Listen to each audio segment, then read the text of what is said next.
why I stopped using motorcycle. Ah, ano eh,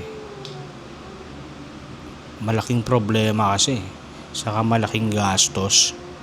Dito kasi sa nilipatan kong condo unit, may free parking kaso 1 hour lang. 1 hour lang, paano yun, di ba?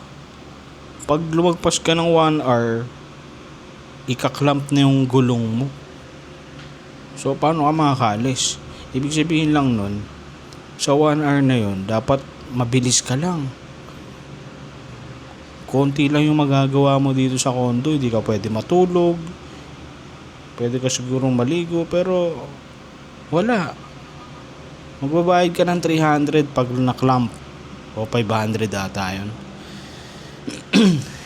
Mayroon naman silang parking. Kasi may mga condo unit owner dito na may sariling slot. Parking slot. Pinapaupa nila. 250 pesos sa isang araw. Imagine kung 250 times 31 sa isang buwan, di ba? Magkano yun, di ba? Para na akong naghuhulog ng ano nun, ng amortization sa, di ba? Ang hirap ng ganun, di ba? So ano yung inisip ko? Ano yung ginawa ko, di ba? Ang ginawa ko, yung motor ko, pinapark ko na lang sa office. Halos bihira ako na lang gamitin. Pag uuwi na lang ako ng Laloma, dun ko ginagamit. Pero most of the time, dun talaga siya sa parking. Safe naman dun kasi third floor, may guard, may CCTV. Hirap magsalita, biglang inuubo. Yun. Nakatipid ako kaso kailangan ko mag-sacrifice. Pero exercise naman pala siya. Kasi naglalakad ako pa MRT. Siguro mga 4 na kanto. Tapos MRT, magbabayad ako ng 6 pesos kasi may war sa Middle East, kaya 6 pesos lang. Pero pag natapos yung war, 12 pesos na siya, no? Yun, tapos bababa ako dito sa station malapit sa condo. Lalakarin ko mga 2 kanto lang. So ano siya, exercise siya, nakakapagod pero mukhang okay naman. Nagagala yung mata ko na pwede akong bumili kahit ano kung ano yung madaanan ko, pero sa ngayon wala akong pera pampabili, kaya dire-diretso na yung lakad ko.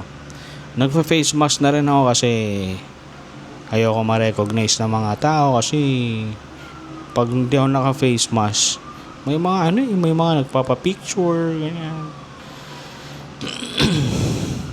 Kaya nagpa-face mask ako.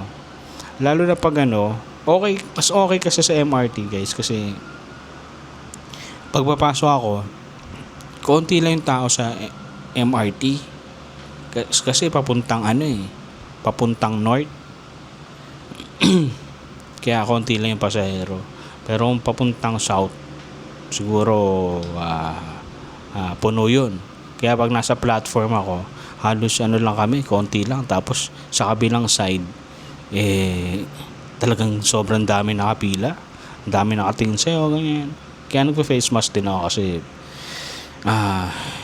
para nakakaya dami nakatingin sa side nyo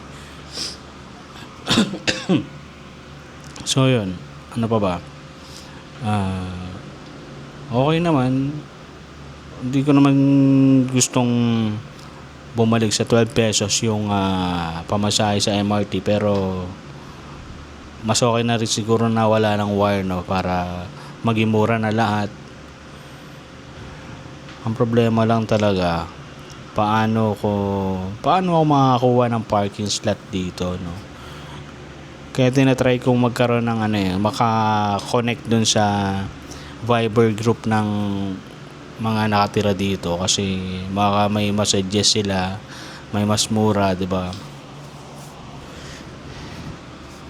Ano pa ba? Yun lang siguro yung masishare ko, no? Nakakamiss din magmotor kasi nung last weekend, umuwi ako sa amin at kinuha ko yung mga iba kong damit. Naglaba pa ako doon.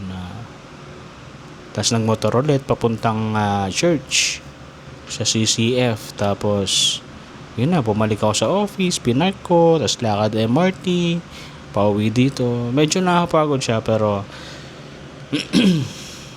yun nga, okay naman siya. At siguro titiisin ko na lang muna yung ganong sacrifice, no, kaysa magbayad na mahal sa parking. Ano pa ba? Wala na akong masabi. Yun lang muna, no?